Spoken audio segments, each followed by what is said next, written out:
Hello friends, welcome to my YouTube channel the web education.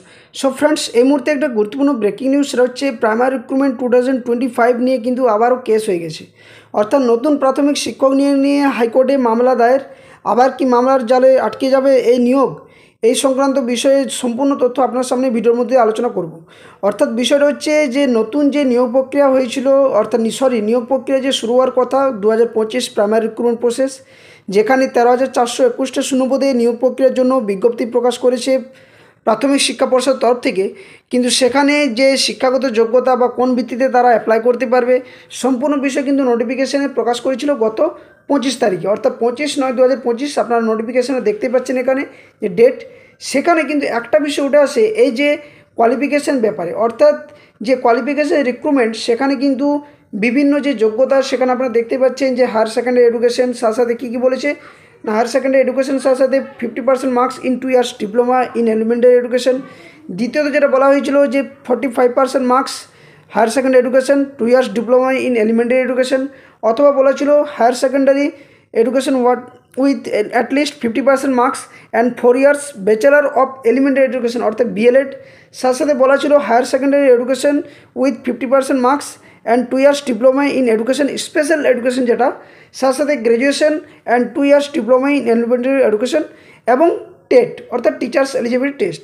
তো এই যে কিছুগুলো যোগ্যতার কথা বলা হয়েছে ঠিকই আছে, কিন্তু এখানে কিছুগুলো বিষয় যেটা নিয়ে কিন্তু বিজ্ঞপ্তিতে জারি করা হয়নি এবং যার ভিত্তিতে কেসটা হয়েছে সেটা হচ্ছে এনআইএস ডিএলএডদের নিয়ে। এবং এই যে কেসটা সেটা হচ্ছে সম্পূর্ণভাবে এনআইএস যে ডিএলএড তাদের নিয়ে কিন্তু এই কেসটা ওনারা কিন্তু করেছেন।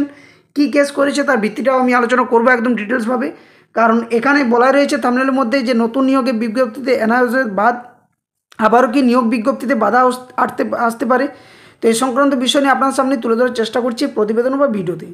তো সম্প্রতি কলকাতা হাইকোর্টে দেখা গেছে যে এই যে নতুন নিয়োগ প্রক্রিয়ার জন্য শুরু হয়েছে যে 13,421টা শূন্যপদ, সেখানে কিন্তু এনআইএসদের নিয়ে কোনো কোয়ালিফিকেশান বা এনআইএসরা আদৌ বসতে পারবে কি পারবে না সেটা নিয়ে কিন্তু কোনো বিজ্ঞপ্তির মধ্যে দেওয়া হয়নি, যার ভিত্তিতে এনআইএসরা কিন্তু এই নিয়োগ বিজ্ঞপ্তিতে বাধা দেওয়ার জন্য বা যাই হোক তাদের কোয়ালিফিকেশান ব্যাপারে যেহেতু একটু কোনো বলা হয়নি, সেক্ষেত্রে তারা আদৌ নিয়োগ প্রক্রিয়া অংশগ্রহণ করতে পারবে কি পারবে না, যার জন্য তারা কেসের যে কলকাতা হাইকোর্টে তার কিন্তু দ্বারস্থ হয়। তো সমস্ত তথ্য এক এক করে আলোচনা করার চেষ্টা করব। তার আগে বলে রাখি, যারা চ্যানেল নতুন আছেন অবশ্যই চ্যানেলটি সাবস্ক্রাইব করুন, পাশে থেকে বেল নোটিফিকেশন করুন, আর ভিডিওটা শেষ পর্যন্ত দেখুন, লাইক করুন, বাকির সাথে শেয়ার অবশ্যই করুন। যে সমস্ত তথ্যগুলো শেয়ার করে একদম পুঙ্খানুপুঙ্খভাবে ডিটেলসভাবে আপনার সামনে ব্যাখ্যা করার চেষ্টা করা হবে। তো আপনারা দেখেছেন যে এর আগে 2017 যে রিক্রুটমেন্ট প্রসেস, সেখানে কিন্তু এনআইএস ডিএলএড ক্যান্ডিডেটরা কিন্তু চাকরির জন্য কিন্তু তারা যে এলিজিবল সেটা কিন্তু বলা হয়েছিল এবং সুপ্রিম কোর্টও এই রায়দান দিয়েছিল, তারপরে কলকাতা হাইকোর্ট রায়দান দিয়েছিল। সেখানে তাদেরকে ডকুমেন্টস ভেরিফিকেশন যে প্রক্রিয়া, সেই ক্রাইটেরিয়া কিন্তু পূরণ করলে বা ফুলফিল করলেই কিন্তু তারা 2017 নিয়োগ প্রক্রিয়ায় অংশগ্রহণ করতে পারছিল বা অংশগ্রহণ করেছিল। তো এক্ষেত্রে 2025 যে রিক্রুটমেন্ট প্রসেস, এখানেও কিন্তু অনেক এনআইএস ক্যান্ডিডেট প্রার্থী যারা কিন্তু পরীক্ষাতে উত্তীর্ণ হন এবং পরীক্ষায় পাস করার পর তাদের যে ইন্টারভিউতে ডাকার কথা সেটা কিন্তু এই নোটিফিকেশনের মধ্যে কিছু বলা হয়নি। তো কী বলা হচ্ছে এখানে একদম ডিটেলসটা আপনাদের সামনে বাংলাতে তুলে ধরছি। তো প্রথমত বলা হচ্ছে যে নতুন প্রাথমিক শিক্ষক নিয়োগ নিয়ে হাইকোর্টে মামলা দায়ের, আবার কি মামলার জালে আটকে যাবে নিয়োগ প্রক্রিয়া, এই নিয়ে কিন্তু প্রশ্ন উঠছে। তো কী বলা হচ্ছে, পশ্চিমবঙ্গে প্রাথমিক শিক্ষক নিয়োগের নতুন বিজ্ঞপ্তি অর্থাৎ 2025 ঘিরে ফের কিন্তু শুরু হয়েছে জটিলতা। 13,421টি যে শূন্যপদে নিয়োগ প্রক্রিয়া অংশ নেওয়ার সুযোগ থেকে বাদ পড়ায় 18 মাসের ডিএলএড ডিগ্রিধারী অর্থাৎ এনআইএসরা প্রার্থীরা কিন্তু কলকাতা হাইকোর্টের দ্বারস্থ হয়েছেন। সুপ্রিম কোর্টের নির্দেশ থাকা সত্ত্বেও কেন তাদের সুযোগ দেওয়া হচ্ছে না, সে প্রশ্ন তুলে এবার জরুরি ভিত্তিতে মামলা দায়ের করা হয়েছে কলকাতা হাইকোর্টে। এই গুরুত্বপূর্ণ আইনি পদক্ষেপ এবং এর সম্ভাব্য প্রভাব সম্পর্কে বিস্তারিত আলোচনা করা হবে এই তথ্যর মধ্যে দিয়ে বা এই ভিডিওতে। তো নিয়োগ বিজ্ঞপ্তিতে এনআইএসদের অনুপস্থিতি, এটা নিয়ে কিন্তু একটা প্রশ্ন উঠছে। মূল সমস্যা কোথায়? তো সমস্যা কী বলা হচ্ছে না, পশ্চিমবঙ্গ প্রাথমিক শিক্ষক যে নিয়োগ প্রক্রিয়া, সেখানে শিক্ষা পর্ষদ কর্তৃক প্রকাশিত 2025 বা 2025 সালের যে নিয়োগ বিজ্ঞপ্তিতে 5টি যোগ্যতার মাপকাঠি দেওয়া হয়েছে, সেখানে কিন্তু স্পষ্টভাবে এনআইএস 18 মাসে যে ডিএলএড ডিগ্রিধারী তাদেরকে কিন্তু অন্তর্ভুক্ত করা হয়নি। এটা একটা মূল বিষয় যেটা আমি আপনাদের সামনে আগেই দেখালাম। দ্বিতীয় হচ্ছে আইনি প্রশ্ন নিয়ে। তো এনআইএস প্রার্থীরা জানিয়েছেন যে সুপ্রিম কোর্টের একাধিক নির্দেশ থাকা সত্ত্বেও এনআইএসদের বাদ দেওয়াটা পুরোপুরি কিন্তু অযৌক্তিক। এর ফলে নতুন করে আইনি জোটের সৃষ্টি হয়েছে যা নিয়োগ প্রক্রিয়াকে প্রভাবিত করতে পারে। এটা নিয়ে কিন্তু প্রশ্ন উঠছে। এই যে নতুন যে বিজ্ঞপ্তি প্রকাশ করা হয়েছে সেখানে। অতীতের প্রেক্ষাপট এখানে কি বলা হচ্ছে না, 2022 সালে যে নিয়োগ এবং সুপ্রিম কোর্টের যে নির্দেশ অনার্স ডিগ্রিধারীদের নিয়ে আইনি টানাপোড়েনের এটাই প্রথম নয়। এর আগেও কিন্তু বিষয়টি আদালতে পর্যন্ত গড়িয়েছে, কারণ আপনারা সকলে জানেন যে 2017 যে রিক্রুটমেন্ট প্রসেস সেখানে কিন্তু অনার্সদের প্রথমত নিয়োগ প্রক্রিয়া অংশগ্রহণ করার যে একটা সুযোগ সেটা নেক্সট। তারপর একটা বিষয় সেটা হচ্ছে প্রথমে অংশগ্রহণ, অর্থাৎ 2022 সালে যে নিয়োগ প্রক্রিয়ায় অনার্স প্রার্থীরা বোর্ডের অনুমতি কিন্তু অংশগ্রহণ করেছিলেন, এটা একটা প্রশ্ন উঠছে। দ্বিতীয় পরে কিন্তু বাদ পড়া, অর্থাৎ রেগুলার ডিএলএড হোল্ডারদের মামলাতে বা মামলার ভিত্তিতে হাইকোর্টে পরবর্তী ক্ষেত্রে কী দেখা যায় না, তাদের বাদ দিলেও কিন্তু সুপ্রিম কোর্ট থেকে আসে ইতিবাচক বার্তা, অর্থাৎ সুপ্রিম কোর্টে যখন দ্বারস্থ হয় এনআরস ক্যান্ডিডেটরা, তখন কিন্তু 2017 রিক্রুটমেন্ট প্রসেস সেখানে কিন্তু এনআরসরা সুযোগ পায় এবং ডকুমেন্টস ভেরিফিকেশন করে।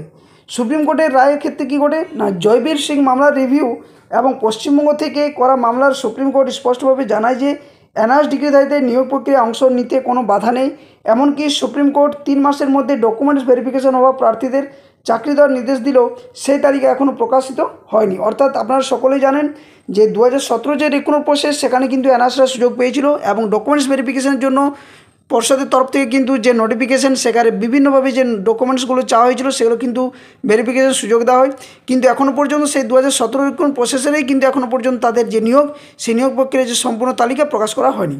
তো বর্তমানে এই ক্ষেত্রে আইনি পদক্ষেপ এবং প্রত্যাশা কী দেখা দিচ্ছে, তো 2025 সালে যে রিক্রুটমেন্ট বা বিজ্ঞপ্তিতে বাদ পড়া অনার্স প্রার্থীদের দ্রুততার সাথে কিন্তু আদালতে প্রতিকার চাইছেন এবং আদালতের দ্বারস্থ হয়েছে। তো আদালতে আবেদন নিয়ে কী প্রশ্ন উঠছে, তো এক্ষেত্রে দেখা যাচ্ছে যে প্রার্থীরা জরুরি ভিত্তিতে হাইকোর্টের ভ্যাকেশন বেঞ্চে, অর্থাৎ যেহেতু এখন ছুটি ভ্যাকেশন পুজো ভ্যাকেশনের ছুটি রয়েছে, সেক্ষেত্রে তারা কিন্তু জরুরি যে ভিত্তিতে হাইকোর্টের ভ্যাকেশনের বেঞ্চে কিন্তু মামলাটি তোলার প্রস্তুতি নিচ্ছেন। বিচারপতিদের ভ্যাকেশন বেঞ্চে আগামী 9 তারিখের শুনানি করানোর যে আর্জি সেটাও কিন্তু জানানো হয়েছে এই যে বিজ্ঞপ্তির ভিত্তিতে যে অনার্সদের কেস সেটা নিয়ে। তো মামলার মূল যুক্তি কি এখানে বলা হচ্ছে, তো অ্যাডভোকেট স্যার জোর দিয়ে বলেছেন যে সুপ্রিম কোর্টের নির্দেশকে অগ্রাহ্য করে অনার্স প্রার্থীদের বাদ দেওয়া যায় না।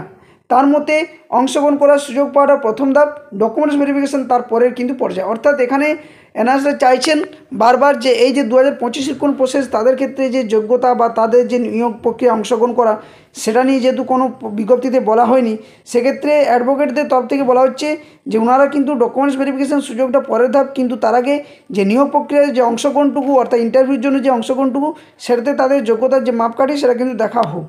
তো আইনজীবীরা এই ক্ষেত্রে আশাবাদী কী করছেন, তো আইনজীবী মহলে এই বিষয়ে যথেষ্ট আশাবাদ কিন্তু রয়েছে যে এনআরস প্রার্থীরা নিয়োগ প্রক্রিয়ায় অংশগ্রহণের সুযোগ পাবেন।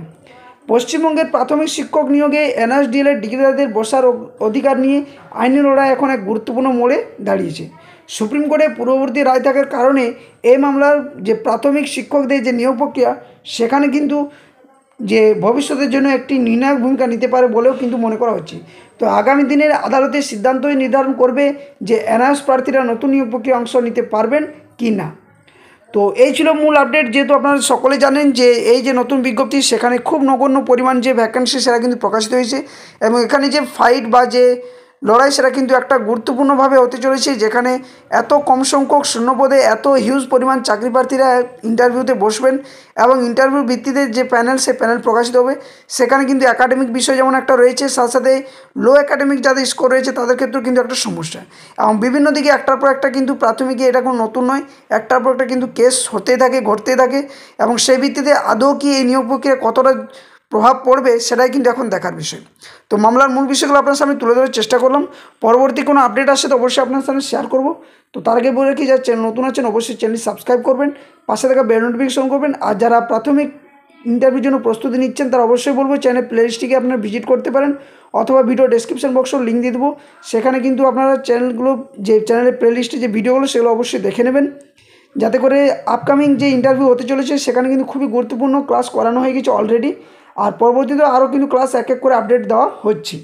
আর এই সমস্ত যে কোনো তথ্য নিউজ কেস নোটিফিকেশন বা ক্লাসের আপডেট পাওয়ার জন্য ভিডিও ডেসক্রিপশন বক্সে official Telegram channel link, official Facebook পেজের লিঙ্ক দেওয়া থাকবে, ওখানে সকলে যুক্ত হয়ে যাবেন, ওখান থেকে সমস্ত তথ্যগুলো আপনারা পেয়ে যাবেন। তো ভিডিওটা এখানে শেষ করছি, আবার কোনো একটা নতুন আপডেট নিয়ে আপনার সামনে হাজির হব। ততক্ষণের জন্য ধন্যবাদ। জয় হিন্দ, সকল সুস্থ থাকুন, ভালো থাকুন।